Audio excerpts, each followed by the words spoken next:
Welcome to the C12 Stories podcast. No, thanks for having me. We've been Uh, trying to make this happen for a while now, so I'm happy to be here. yeah, man. Let's just jump right into it. So, baseball. That's our commonality here. Take me back to you're growing up. You grew up in the Pacific Northwest. That's right. Uh, Yeah, grew up in Seattle, Washington. I have a big family, big, diverse, mixed family, and uh, had the privilege of growing up in a neighborhood that just was full of kids, and all of us liked to be outside. Back then, those are the days where you drink from the hose and leave in the morning and come home when the street lights come on. So were either swimming in the summer or playing baseball, yeah, and it was literally all day long. We had a makeshift field with, you know, Louise Langmack's house is the home run to right field, and Brian Roth's house is the home run to left field, and it was yeah, just nonstop. We would do this literally from sun up from sundown. yeah. So just you know, really loved the community aspect of baseball, loved the game itself. We were all pretty good at it, so it was really a way of life for us. And I'm happy that I'm still kind of living in that world, kind of at least adjacent. Yeah, that's awesome. I mean, heck, you're talking about like making someone's house a left field and right field. I mean, we're at this place called the Long Time. It's an amazing, amazing Yeah. place. If you haven't been here, it's out, southeast Austin, out in Weberville area. It's just a sandlot field. We've played out here a couple times. Yeah. It's a great atmosphere. This is where, where the love of baseball could truly happen for somebody, kind of Very like what true. happened for you. So, Yeah. so growing up in the Seattle area, you're a twin. Yep. So how tell me about like growing up with a twin brother. Like was that I'm pretty sure there's some good and bad to it and Yeah, well, it's all good, really. Like, I feel like I've had the benefit of being raised right next to my best friend my entire life. And it gives you a sense of confidence to know you can enter any environment or place and have your buddy there with you. right. Yeah. I never felt alone, in other words. I mean, I had a big family too, so I really was never alone. But having someone who thinks like me, looks like me, has the same sense of humor, Yeah. always in the same place Yeah. was a blessing for sure. Yeah. So I don't really have any bad to report about growing up with a twin. Okay. Although we also were fiercely competitive with one another, so almost every game we played, basketball, baseball, football, Yeah. it ended when the twins got into a fist fight. Like, that is how games ended in our neighborhood. Yeah. Oh my gosh. Y'all play on the same team or on opposite teams? We played on the same teams most of our lives. Early on, my dad coached us, and that was amazing. Yeah. He didn't take it easy on us. We didn't get any, daddy privileges. We had to go and earn it like everybody else. But, you know, two-ninths of the field was taken care of every year when we Yeah. played together. About the time we were 12, 13, we started exploring the idea of playing on different teams, and we did. We played a part. So same league, just different teams, and it was like fiercely competitive when we Yeah. faced each other. Okay. Yeah. I mean, you hear that with siblings. I mean, I had three older brothers. I Yeah, mean, granted, the one closest in age to me was 9 years older than me, but I played basketball with them. That was like the only game we ever played, me and Chris, and we would play like 2-on-2, like on the same team. We were playing for trading cards. yeah, Everybody bring out their trading card book. It's like, all right, we'll give up this one. We want that one and that one, and we would be playing till like 10 o'clock at night, like fierce yeah. 2-on-2 basketball in driveways, man. So Oh I, yeah. I remember I remember those days vividly. They were great days. Many a nights at our house Yeah. ended with at 1, 2 a.m. when the neighbors called the cops. Not the cops, but called our parents and said, "Look, the basketball has to stop bouncing." Yeah. Right. Yeah. It sounds like it's in the house at this point. Yeah, Yeah. yeah. That's Oh, then funny. you go in and play the Nerf game. Oh yeah. Yeah. Oh man. So so I've been to Seattle Yeah. a couple times. Fortunately, it wasn't raining. It was actually sunny. Hmm. um, take us into the life of living in the Pacific Northwest. Like everybody has that idea. Like same thing with Texas. Everybody's riding on horses Right. and cowboy hats and boots, right? So Yeah. what's it like living up that way?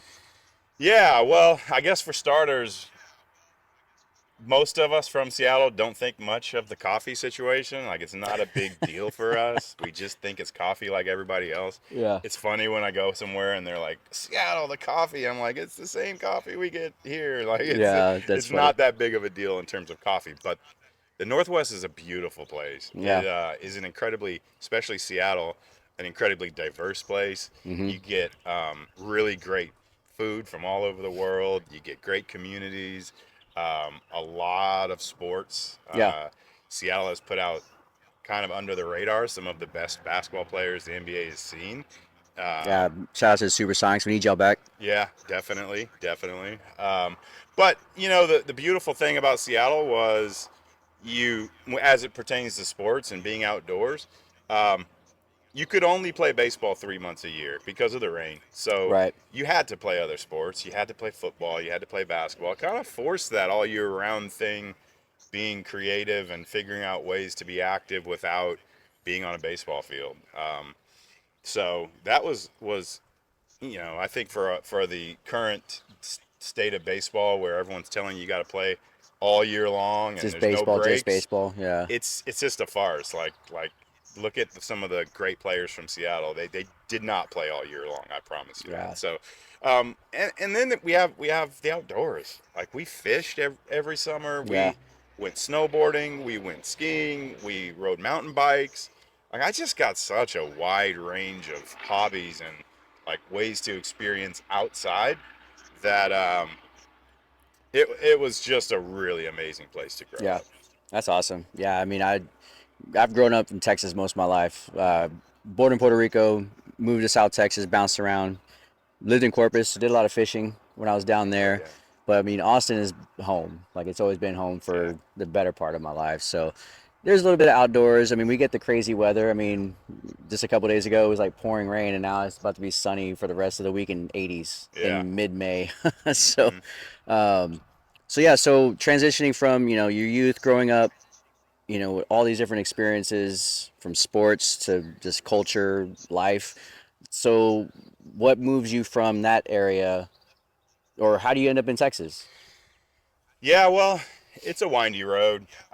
Good life, right? Life is a windy road, and early on in my life, I jumped into some entrepreneurial ventures that just didn't go well. I mean, in fact, went up in flames miserably, and you learn from it, and you try to correct those mistakes and move on, and I also was very, I don't know if traumatized is the right word. That might be a tad extreme, but the truth was, I had some sad attachments to Seattle because my older brother passed away when I was Mm, 15, yeah. and he was a all-world football player. He played for the national title Huskies.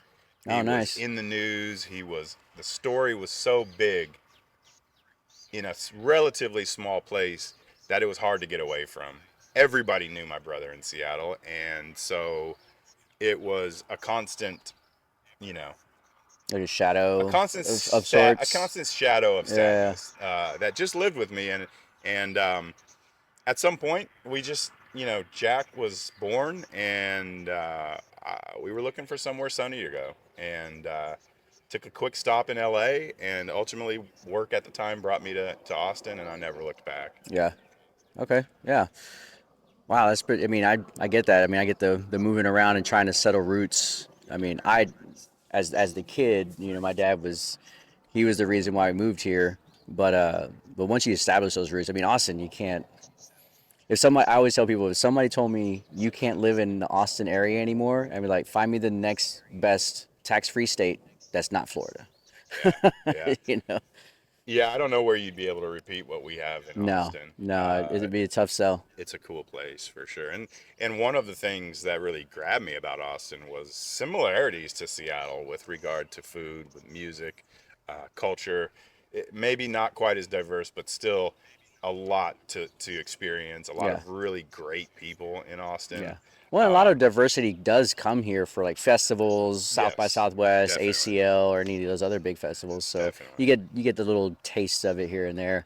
Hmm. And I don't know if you know, but Austin actually almost averages as much rain per year It's true. as Seattle. I know that. It's Yeah, factual. which is And wild. So you didn't you just traded a little bit more, got more sun out of the deal, I guess. Yeah, yeah. Well, we just get in buckets here Yeah, in monsoons, and we in Seattle, it's just an all year round kind of fog of rain for yeah, sure. yeah. So big, big Mariners fan. Yep.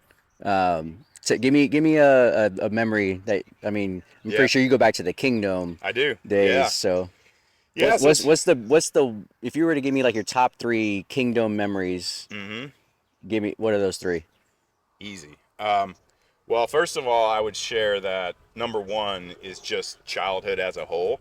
Back then, you could get a ticket to the Kingdom for $5, Oh and man, that'd be nice. this was Ken Griffey Jr., Alex Rodriguez, Edgar Edgar Martinez days, Martinez. Randy Johnson, and you could get a $5 ticket and just go anywhere because they'd have 1,500 fans. And so we spent 30 games a summer at the Kingdom watching these guys. So it was really incredible to be raised around that, have that kind of access to who is, in a lot of arguments, the best player to ever do it. And so just being there as a whole Right. is number one. But in terms of specifics, the 1995 Edgar Martinez double where Griffey scored from first Yeah, I mean in the I could play that right in my head right elimination now. game against Yeah. the Yankees is by far, the most spiritual connection I've ever had to baseball, because it really truly was like you're the chips are down and we just kept doing it and doing it and doing it. And Yeah. so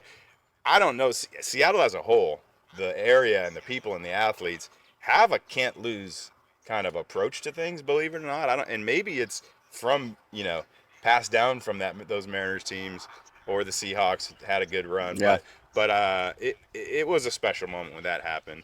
And then I think the other one was Ichiro's debut in Okay. 2001. Wow. I wouldn't even think about that. Yeah, the energy was just palpable because I had been in Japan in '98 and I saw Ichiro everywhere. He was on bill. He was. It sounds cliche, but he was Michael Jordan of baseball in Japan. Japan. Yeah. Billboards, toys in stores, jerseys everywhere. He was the guy. And then all of a sudden he shows up in Seattle. And so when you go there to the stadium for this first time, you expect to see kind of the second coming of Babe Ruth or Hank Aaron or Griffey even. And he was different, He Yeah. bunted his way on, and he got infield singles, and he had a freaking missile Yeah. launcher for an Cannon for an arm. arm. He was just the most unique player you'd ever seen. And then the Japanese culture was in the stadium, there beating drums in Yeah. kimonos, and it Yeah. was beautiful. Like seeing Ichiro for the first time because of because you didn't know what you were going to see, Right. was pretty fucking memorable. Yeah. Excuse That's my awesome. language. Wow. I wouldn't have ever thought of that moment because I thought he was more in the new stadium. It was in Safeco Field. Was it Safeco? Safeco was Okay. was open in '98, and Okay. it was kind of the house that Griffey built. But they had to tear that team down. They got rid of Griffey. Oh They got yeah. rid of Alex Rodriguez. Went to Texas on a massive contract, and they just brought in a bunch of replacements. Yeah. John Olerud, Brett Boone, and then Mike Cameron in center field Mhm. was about as good as Griffey defensively and really good offensively. Mhm. And then Ichiro just tied it all together. It was one of the most amazing teams I've ever seen, for Yeah. sure. But that moment where he made his debut was special. That's cool. Yeah. That's the one thing. If there is a one bad thing or drawback of living in Austin versus like a Seattle, or for me as a Phillies fan, like there's no pro baseball here, Yep. right? Yep. There's something about walking up to a baseball stadium when everybody's doing the same thing. I'm getting goosebumps thinking about it. Yeah. I think of a couple years ago, I drove up to St. Louis to Busch Stadium to go see the Phillies play the Cardinals, and there's just a vibe when you walk up to a pro sports or pro baseball field and everybody's doing the same thing. You hear music, you hear everybody, you just hear The that's what. sausage Oh vendors. my The gosh, man! Yeah. No, it's cool. That's the one thing I wish I lived like growing up. That's one thing I never got to experience as a kid growing up. Like my three older brothers, born and raised in Philadelphia, they would go to the vet and Oh watch yeah. those terrible Phillies teams. Obviously other than the '80 and the '93 Phillies. Yeah. But yeah, it's just something about baseball I mean, you kind of get that experience going to the Del Diamond for the Round Rock Express here, but it's different It is with the pro different, team. and also a lot of the minor league parks are so far outside of the city that Yeah, it's a drive, and then it's a yeah. big parking lot. You don't walk down the street to the That's stadium usually. You kind of have to kind of commute to yeah. it, I and can't think of any. There's maybe a couple stadiums I've been, like Memphis Redbirds is like yeah. downtown, and Nashville Sounds. It's kind of in the downtown But area. those games are special too. Yeah, All the minor league games are special too they are. because you have it's not a big obstacle to get there money wise. It's not a $200 ticket. Yeah, You can sit right on the field and see guys that are going to be superstars in 3 years. yeah, It's a pretty baseball as a whole is a magical experience, but you get attached to that kind of wonder about who's going to do what next, yeah, and it's pretty cool. yeah. But yeah, no, I mean being raised in a major league town is a gift for sure. Love of baseball. Growing up, in Seattle, in Austin, having the contrasting, lives of being around a game of baseball. Um, how we met Mm-hmm. was kind of interesting. So I played baseball all the way through high school, and then that was it. It was all softball and flag football mostly. And then one day, a friend of mine from high school, uh, her husband, was it Josh Johnson? The brothers, Jordan, yep. Jared and Jordan. Anyway, she was like, "Hey, you still playing baseball?" I was like, "No." She's like, "Do you want to play baseball again?" She said, "My husband's team's they're looking for players." I'm like, "Heck yeah, I'm down. Like, let's play again." And then that's how we met with Yep. the Mudbugs, Yep. um, and been known each other ever since, and been Yeah. playing ball together ever since. That's Minus right. a few years here and there. Um, so we play in the Austin Metro Baseball League. Um, I manage the Generals Baseball Club. I mean, you're back in the fold with that. A Um, diminished version of myself, but yes. hey, um, I mean, at some point we all get there, Yeah. right? That's right. Yeah, life happens. So we were talking about the passion of just like watching the game of baseball, Yeah. right? Now, like playing the game of baseball is the same kind of is passion, but in a different format.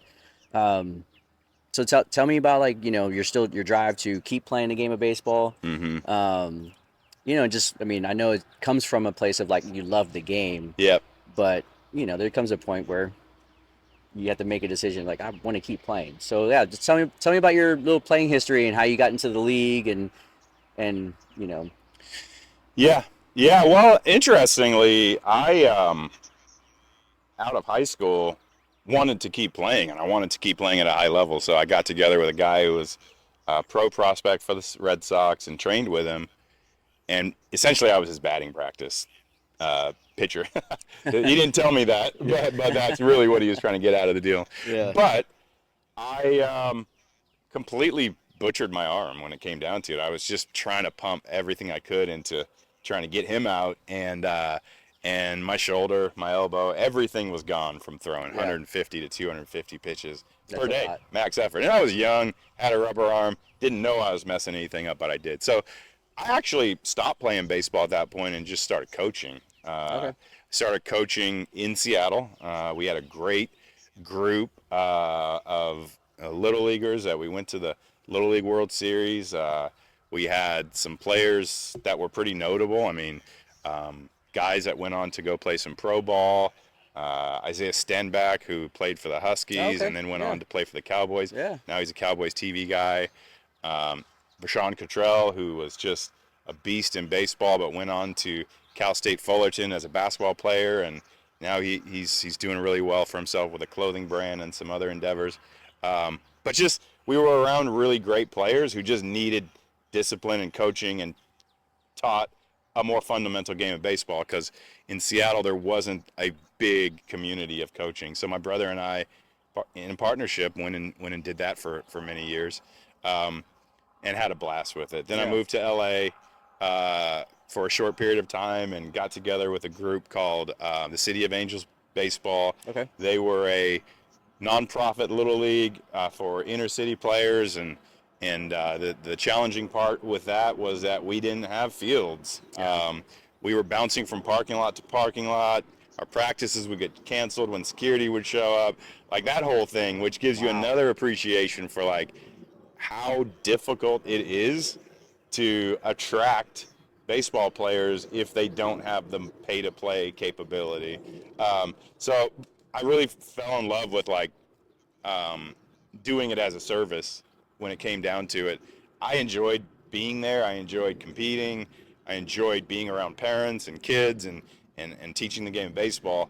But I really enjoyed that I was doing something that they wouldn't be able to get if it came down to paying for a travel ball Yeah. team.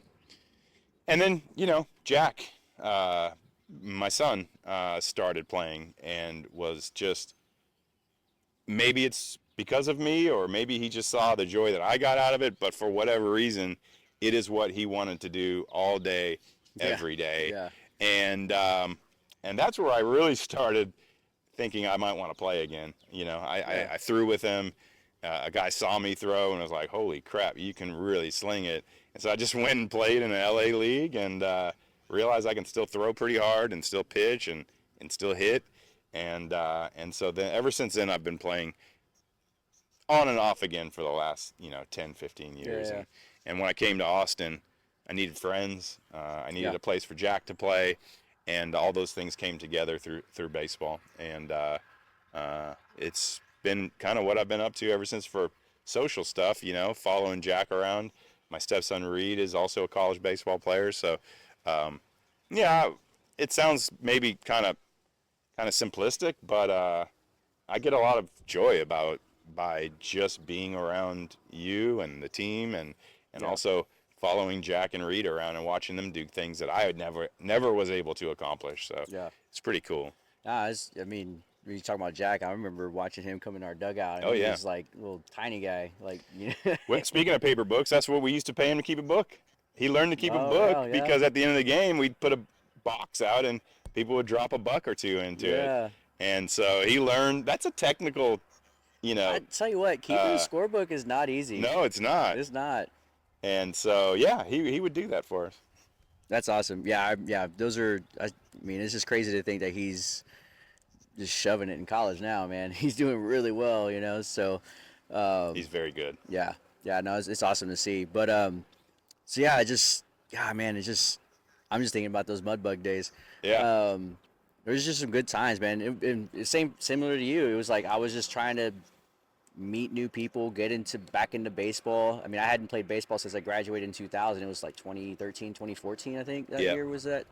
And so yeah, it was just the same thing, just trying to just create a new social group, Yeah. and just get back into the game of baseball and just.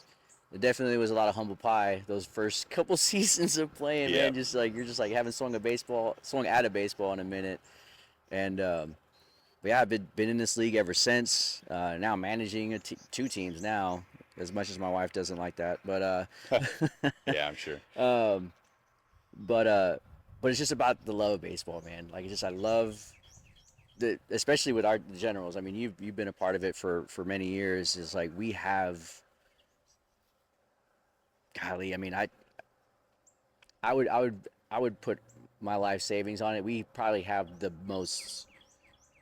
probably the best collection of talent between the two teams, but besides that, like the group of people, Yeah. like it's just like the best dugout, Synergy. the best time hangout after the games, before Yeah. the games, golfing, whatever. I don't think there's another team in our league that does that. Sandlot though, that's a whole different ball game. That's a whole different animal. Um, I know they have a really good community. I think it's kind of like, if I'm being honest, I've kind of pilfered a little bit of that vibe from them to kind of insert that into what we do. So I don't want to say we're more competitive, but it's Different level of yeah. competition. Sandlot is just like, hey, it's a community thing. We're just coming out here and playing Yeah. baseball, hanging out. In our league, yeah, we try and make it more. It's more competitive, I guess. But um, Well, interestingly, I mean, it kind of goes back to the people that you can meet through baseball. yeah, In any endeavor, if it's music, if it's art, if it's CrossFit, you meet interesting people who right. go on to do interesting and amazing things. And you know, I very early on when I first moved to Austin, started playing with Jack Sanders and really liked him, and we got along well. And one day he's like, I'm not going to play in this league anymore because I'm going to start a sandlot. And I'm like, oh, that sounds interesting. And now, like, they've created a culture, Yeah, they've created a absolutely, community, they've absolutely. created a venue that's, I mean, there's nothing like it in the world, really. no, For live music, baseball, hanging out, watching, playing, whatever you want to do. This place, the Long Time, is really a special place. But again, it's all kind of made possible by the people you meet through yeah, baseball. absolutely. And Jack's just a, as far as I can tell, a very brilliant guy who had the vision and then got the folks together to make it happen. Yeah, I mean, I've fortunately been able to play on this field for 3 games, and every time it's just been Yeah. like it's like that I was talking about earlier about that walk up feeling. Yeah. It's not obviously it's not as grandiose as a Major League Baseball field, but you're walking up and you're hearing like music playing here on the stage that we're on right now. Yep. You got someone, the local, food trailers cooking up stuff. They got Yep. they're handing out beers and stuff like that, and then you just got baseball, just pick up baseball, and It's a special vibe. For yeah, sure. it is a really good vibe, and I love. If you haven't been to the Long Time, it's definitely worth the trip. Definitely. So moving to, like, I guess staying in the realm of still playing, um, and then with family and travel and stuff like that. Cause like Jack and Yeah. Reed, well, Reed's had his senior day not that Yep. long ago. He's in playoffs now, and then that's it for college baseball. Yeah, and then Jack's what, He's a junior? junior. Yeah, Yeah, he's in playoffs too, and then see what's next. yeah, that's awesome. But uh, I tell both Jack and really anyone who listens, Jack and Reed and anyone else who will listen, that you're going to stop playing at some point, Right. and it's your choice when you do that. And that means you might be almost, mid 40s, maybe, possibly leaning towards 50 and still They playing. say mid 40s. I'm almost there. Yeah. I mean, you may end up in the Hall of Fame, but you also may end up playing through college and never, feeling like doing it again. But the choice is yours, and there's no obstacles to do it other than just working at it and being good at it. Yeah. And, they're at a point now where some decisions are going to be made as to what they want to continue doing with baseball. But I know that both of them have gotten an immense amount of value out of it. Oh, absolutely. College degrees from really good schools are Yeah. coming. Great experiences on buses and planes and feeling like a traveling baseball player. Yeah. Having life. big moments against Yeah. nationally ranked teams, like it's pretty cool. It's Yeah. a cool way to go through college. And actually, I wish I'd have seeing them do it. I wish I'd have put more effort in trying to play some college baseball. Yeah. Yeah. No, I can imagine like just those life moments that you're just never gonna forget. Yeah. That Yeah. these things have been sitting here this whole time, so we got to talk about them. Yeah. The do JL it. Glove Company. Mm-hmm. It's you, Jeremy. Y'all started this glove company 2017. I still have my first glove. It retired last year, actually. Yeah. Nice. So tell me about, let's go back to, I guess, the beginning. The journey. The journey of, like, why even dive into a glove company when everybody knows Rollins, Sure. Mizuno, or Nakona. I don't know if Nakona's still around, but I remember I grew up with a Nakona Oh, glove. no, Nakona's doing great work. So right yeah, now. tell me about where does the idea between you and Jeremy, like, how does the idea of, like, hey, let's start our own glove company? Yeah, good question. I think there's a lot of, like anything, you come up with an idea and then have the motivation to execute. There's a lot of ingredients thrown in the pot. So some of it is going back to our childhood, being around baseball, loving equipment, loving shoes, the cleats, the bats, the gloves. Yeah. But there was something different about the glove. The glove, at least when I grew up, it was one glove until it just was unusable. It was not It was not a replaceable item, Yeah, it's basically. very personal. And Like that is very you get personal. attached to it. Yeah, yeah, Exactly. yeah. And that is essentially why I loved kind of grew a love for gloves more than I grew a love for bats or clothing and apparel and Yeah. stuff like that.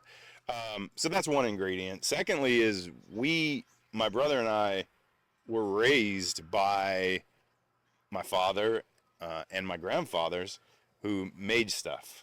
they Okay. they built stuff. They Yeah. fixed stuff.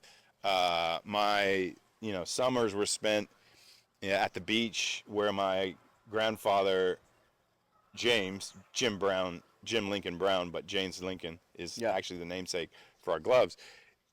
He had a massive wood shop, and he loved making stuff. And so we would go there and make bats. We would make little board games. We would make anything that he felt like making. Yeah. And it was just we learned how to focus on precision, doing things right, where you measure twice and cut once, Yeah. stuff like that.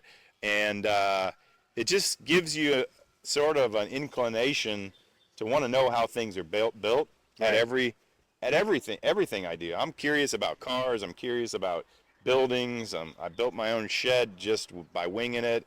Not that it's a work of art, but it holds a lot of my tools Yeah. and it looks cool. Yeah.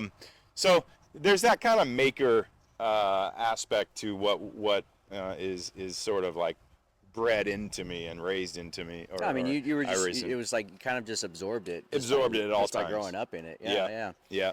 Then once Jack started playing, I started really looking at the gloves. So looking at the construction, understanding lacing. I relaced gloves for anyone who needed it. And at times someone would say, I don't want this glove anymore. You can have it. For me, that was like a new puzzle to try to figure out. So I'd strip it apart.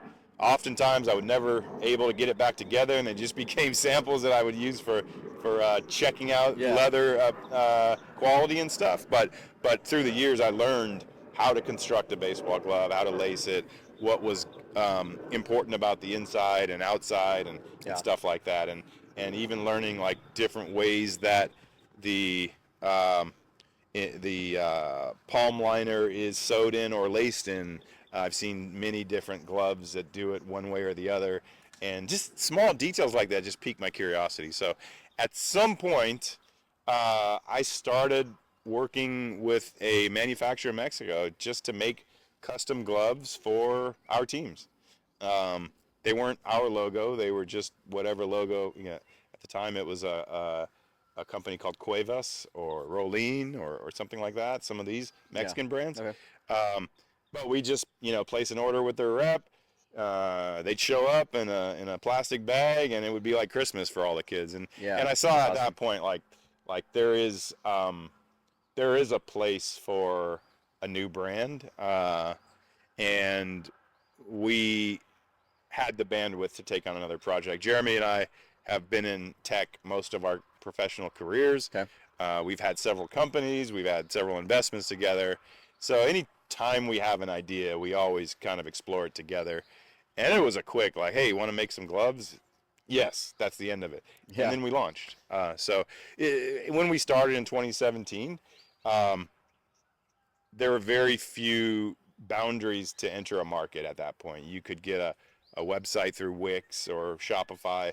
You could get an Instagram account that was relatively unregulated at that point. Like Yeah. you could That's true. get, there were no rules to how you acquired followers, so you could just follow and unfollow people and shoot DMs, and no obstacles to just like reaching out to thousands of people. Yeah. So The algorithm hadn't been a thing. yeah, they hadn't Yeah. tapped into that marketing and Instagram. Facebook, they had already kind of started to limit what you could do, but Instagram was a wild west, and so we were able to make a connection with followers pretty quickly, and from there we started really focusing on the quality of product, and that brings us to where we are today. Yeah.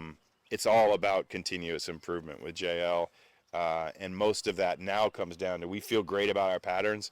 Now it's down to continuing to find the world's best leather, Yeah. because that is the one differentiator.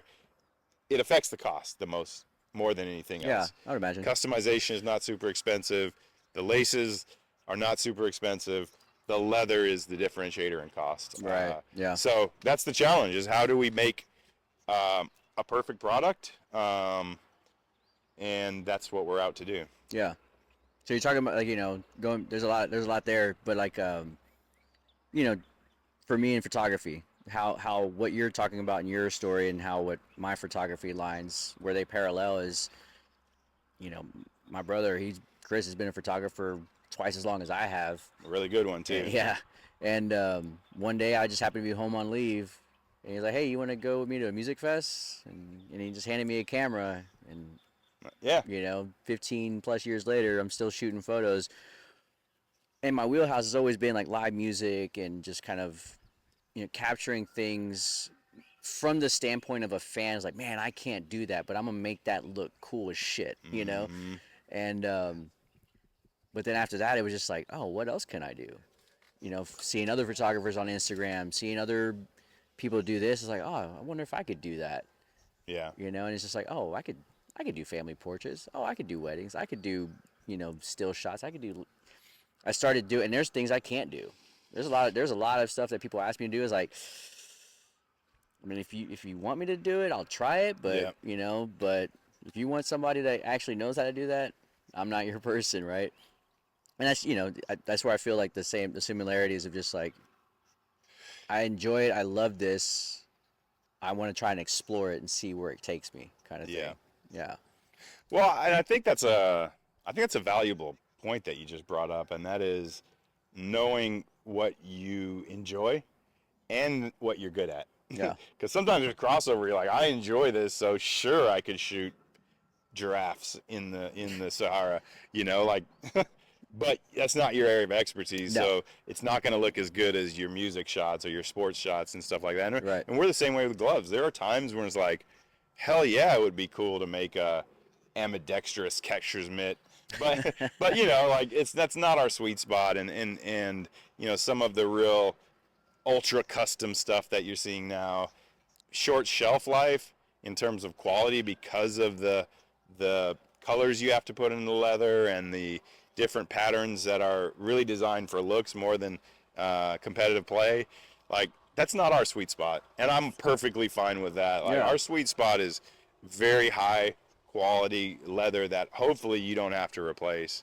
Uh, you know, we certainly have learned when we should say no and when we should say yes, and right, we've gotten better at it, because in the past we did want to try everything, but you really need to focus on where you feel good about it. yeah.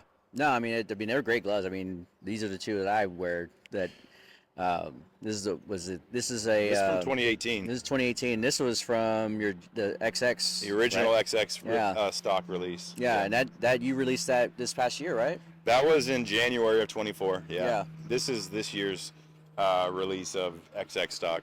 yeah. So how's that been going? Like, what? So the XX, like, where does that?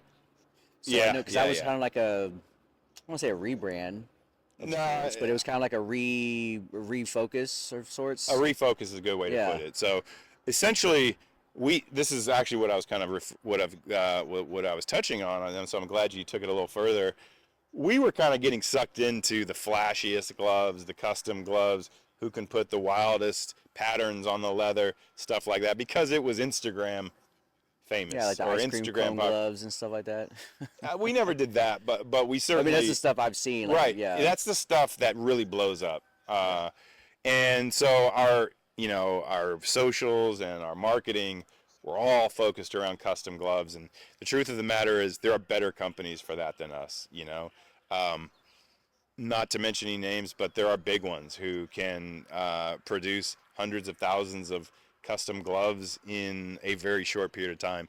Not that we don't do custom gloves, but it's not our sweet spot. And yeah, so we really wanted to elevate our sweet spot by shopping the entire world for the best leather. We ended up finding these two releases were from Horween in Chicago. It's an American, very high caliber leather. We were able to acquire some of their very, very premium stuff, which means it's blemish free. It is true in terms of the color, so you don't have discoloration across the different right, yeah, tans. Uh, and that was where we started with XX stock, with super premium Horween leather. We do have some more XX stock gloves coming out in the future, very soon actually, that are not Horween, that are a different air dried tanned leather of super premium quality.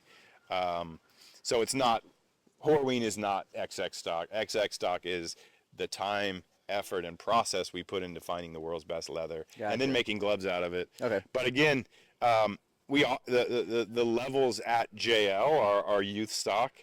These Yep. are kids gloves. They're designed for kids to beat up, to be flashy, to be fun. They have a different logo and different branding. They have some Yeah. cool colors. Yeah. Yeah. Probably if we were to, we won't do an ice cream glove, but if we were to do an ice cream glove, that would, you'd find that in our youth stock line. Yeah. We have a performance stock line, which is kind of the entry level piece. It's very high quality leather tanned in Japan, very lightweight, very easy to break in. Yeah. It's a kip leather, which is the hide from a younger cow, and that's a pretty competitive entry point. Then we have Pro Stock, which is a full grain, a little bit higher standard leather than the performance stock, and is more designed for the college and pro players. Yeah. That's what our, if you order our customs online, they come in our Pro Stock. Okay. And then XX Stock, which we feel is the, I'll just say, I think we feel like it's one of the best gloves in the world. With Yeah. the premium Rawlings stuff, the premium Mizuno stuff.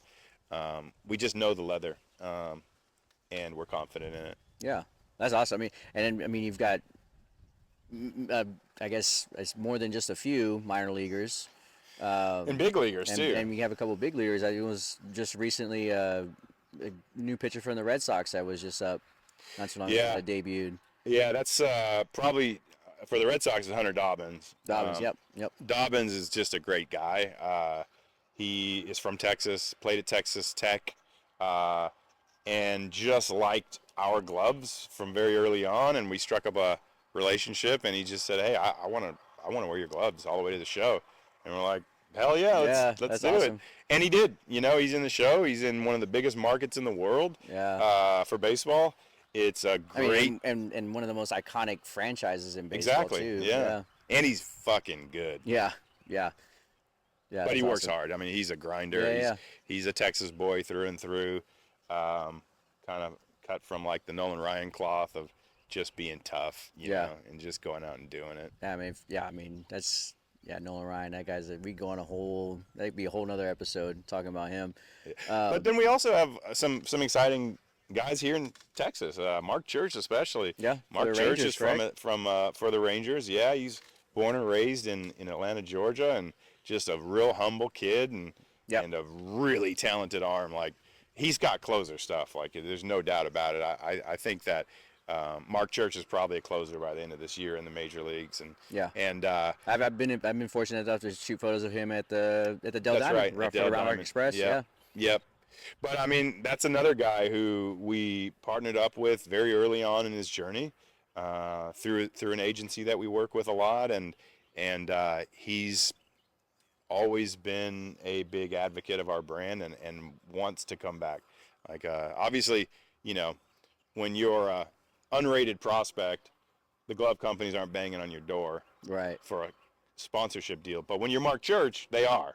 You know, like Yeah. he had other offers and he chose to stick with us, and we're real grateful for that, Yeah. because he's a really good, and Hunter Dobbins too, and a lot of our other pros are really good snapshots of how we envision ourselves as a brand. Humble, hardworking, and the guy that you can trust will take the ball when you give it to him. Yeah. That's kind of how we look at ourselves as a brand. We're Yeah. humble, we're hardworking, and we do our very best to be the best when we can. Yeah. I mean, it's just track like for like. The stuff you put out, you want that in return. It's like Yeah. the same thing in a dugout. You can't have good camaraderie in a dugout if you don't get along, right? It's just. Sure. I mean, I think that's. I mean, I grew up I always had a Rawlings glove. That was just like what I always knew. Yeah. And obviously, not once, and it was like, all right, my boy's starting a glove company. yeah, I'm going to support them. But then it's like, oh, these are actually really great gloves. Yeah. They're not just, like when people, like, I always feel grateful when people book me for their photos or whatever it is. And I want to deliver. Yeah, and then when they tell you, well, these are really good photos, it validates like, okay, I'm doing the right thing here. Right. Yeah. I mean, that's so. Yeah. So I mean, it's again just another parallel to like what I do in the photography and content production world is the same thing we're doing with gloves. When you're seeing the value that people are telling you that these gloves are giving them. I mean, heck, I was able to help deliver one of the kids' gloves, Nice. to Carson Oh yeah, Klein, yeah, Brandon's kid, and I mean, you should. I mean, he hasn't put that glove down since. yeah, So it's even if it's like to that level of like a little kid is just like, wow, I just got a glove like, in a nice shoebox. I say the video is just yeah, like, I mean, he was not stopped. He could not stop smiling. Like he was so yeah. excited about it. So Well, that's why we're excited about the youth stock. Actually, we hesitated for many years to do kids stuff because we didn't want to just put out a $10 glove. You know, it wouldn't be right, aligned with our brand beliefs or mission, and so we tinkered and tinkered and tinkered and finally found a leather that is soft enough that a 7-year-old, 6-year-old can break it in and play with it, yeah, but it will also last. And then once we did that, now we started messing around with things like snake skins and they different look great. patterns. And yeah, now we can be a little playful with our Yeah, designs yeah, for sure, which we probably won't ever do that in an XX stock just because it is the whole essence of XX stock is to be simple and beautiful. yeah. Minimal, but like it's high performance, but high quality as Yep. well. Yeah, Yep. that's awesome.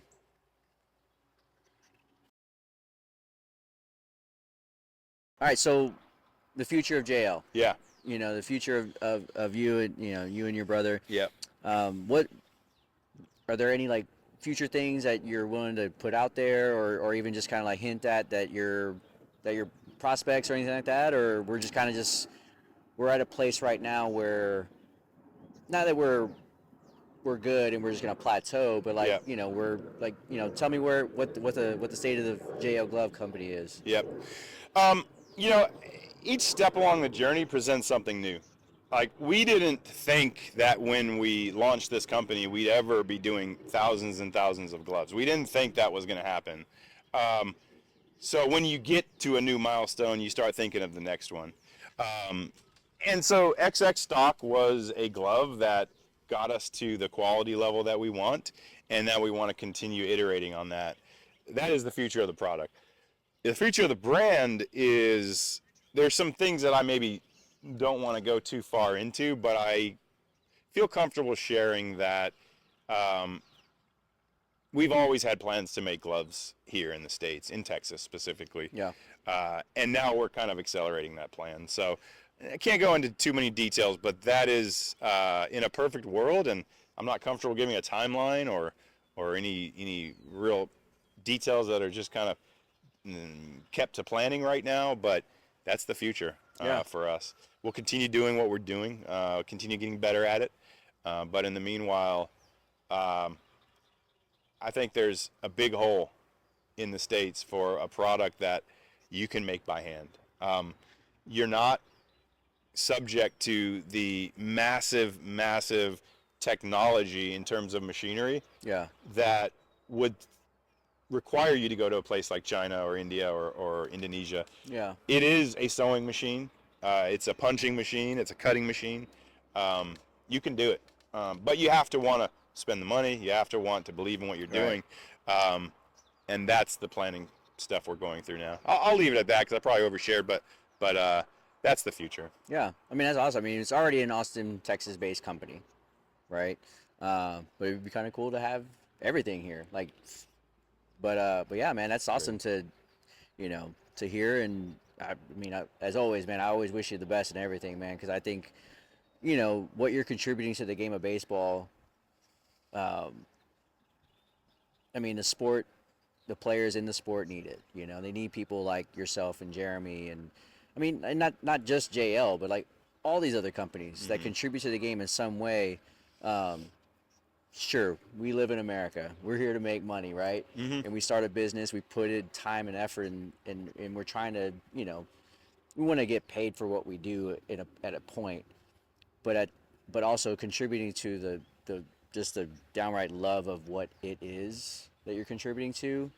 I think I don't know. I think that just transfers over to everything. Like it that could you could take that to the grave.